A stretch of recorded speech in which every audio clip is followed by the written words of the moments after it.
Alright everyone, the US border crisis is being used by foreign countries and entities within foreign countries to abuse the United States of America. Under normal circumstances, we have at least some degree of an attempt to guard our southern border. Hell, even under Obama, we had an attempt being made. It was a half-assed one, but there was actually border control there. We had the same under Bush, we had the same under Herbert Walker, Daddy Bush, Clinton, etc., Reagan. The problem has been a problem for a very long time, but normally an attempt is made, to some degree. You have the Stimson deal there under Ronald Reagan. Well, we'll grant amnesty to this chunk of people, but then we're going to invest more in the border. Unfortunately, it was originally going to have a provision for more border defenses, like physical defenses. That never materialized, so it was useless in the end. But again, an attempt was actually made. We haven't seen one made under the Biden administration. We've only seen the border turn more and more into Swiss cheese. Trump is the last president who actually gave a damn about this issue until you go back before Ronald Reagan, really.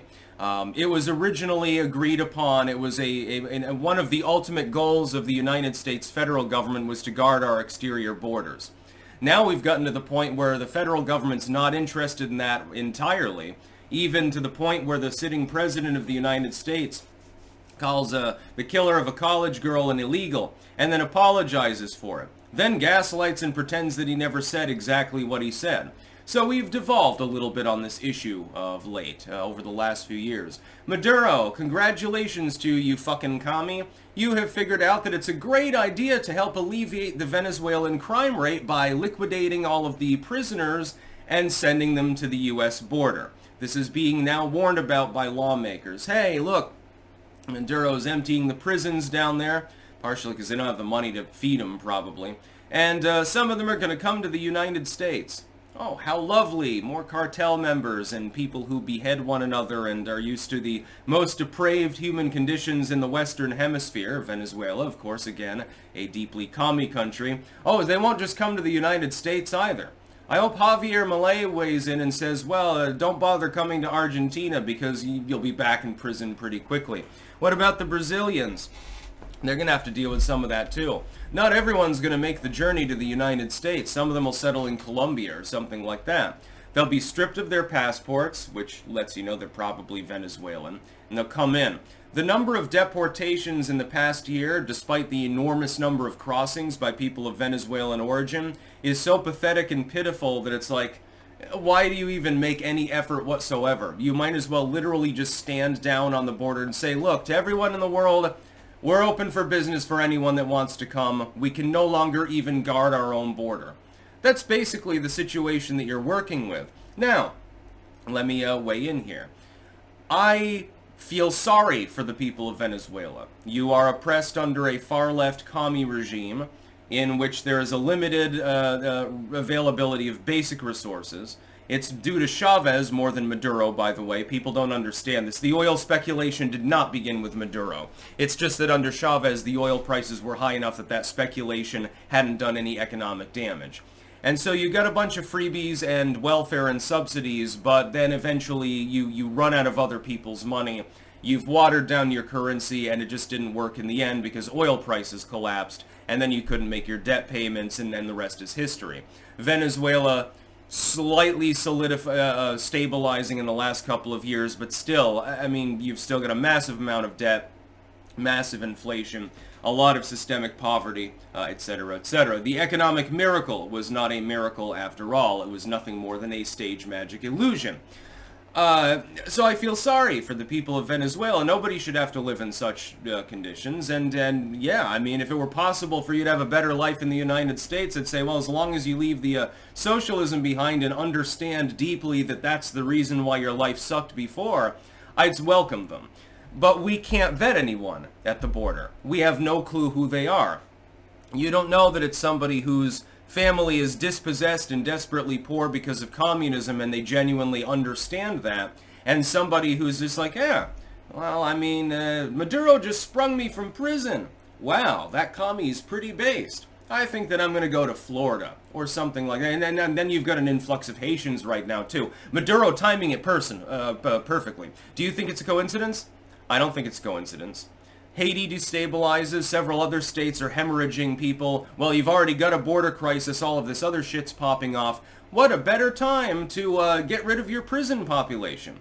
Maduro basically, with a wink and a nudge, is saying to these people, don't raise problems here, go ahead and go to the United States, and if you want to do whatever you want to do there, that's perfectly fine, don't fucking come back. He's taking care of the crime problem in Venezuela, and Biden is aiding and abetting him. It's just shy of treason, actually, when you think about the ramifications of the situation. Again, there are plenty of people in the world that would love to come to the United States for perfectly legitimate reasons. You know, maybe they just have this pie-in-the-sky view of the United States, sort of that civic, you know, pull yourself up by the bootstraps sort of thing going on. And, you know, maybe it pans out, maybe it doesn't. Maybe you end up flipping burgers, but at least you have a burger to eat. That's better than half the countries in the world, by the way. Or maybe it's a more solid reason, like, hey, you know, I'm educated, but I can't really do anything in my home country, so I want to go to the United States and make my way. And I've got 2 fucking master's degrees. I was the smartest kid in the whole fucking province here, and I still can't get a job that doesn't involve farming, so I'm gonna try to become an American. Well, I have sympathy for you. Support the idea. Sounds great to me. Yeah, you sound like the kind of person we could use, because plenty of lazy Americans too, just saying. Now, how do you vet them? If the protocol for crossing the border right now for a Venezuelan is basically, you claim to be from Venezuela, and you don't have a passport because Maduro takes them from you when you cross the border, you've got the perfect alibi for coming in, and you might not even be Venezuelan. There are enormous numbers of cartel members coming in. Yeah, that 12-year-old over there probably isn't a cartel member. No, they're probably more likely to just get smuggled into the country and then sex trafficked by Biden voters. But you don't know, with regards to the adults, you have no clue who these people are. There's no documentation provided. They don't want documentation because at the end of Remain in Mexico, you come across the border. Hi, I'm Venezuelan. Okay, well, you know, we're detaining you here for a while. They take the biometric data and stuff. Here's a phone, call us in a month, we'll set up a consular appointment. Bye! And then they just disappear. I mean, the cartel member is really the one that's going to stick around and come back for the appointment. That's totally likely to happen. This is a disaster. Between Haiti and Venezuela, as well as the other countries that are popping off, potentially Guyana soon, the border is overrun. It is a complete and utter abhorrent mess. There is no excuse for it. We know that we can have a relatively sane and secure border because we had one for 4 years. We know that it's possible. We know that it's possible for a relatively low cost to reinforce the border, to install electronic monitoring, to increase the number of officers there, to decrease the number of crossings to help sort of bottleneck the problem. We know that it's possible to guard the border. You're never going to get everyone. There will always be illegal immigration when there's a reason for people to illegally immigrate. But you can slow it down massively to a sustainable level such that you're capable of keeping up with deportation. We know this. We accomplished this. It wasn't even that difficult. Trump did it, yet Trump began doing that with one arm tied behind his back without even getting funding for the border from his own House Republicans for 2 years, for Christ's sakes. He managed to make it work. He did everything he could. It's just the current administration doesn't care.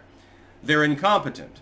And they're malevolent at the same time. So, yeah, Maduro, thanks for sending us all the cartel leaders and stuff that you don't want in your country. I'm sure that they'll fit it right in. The responsible citizens. They're not going to keep selling drugs or anything like that. That's about all. Peace out.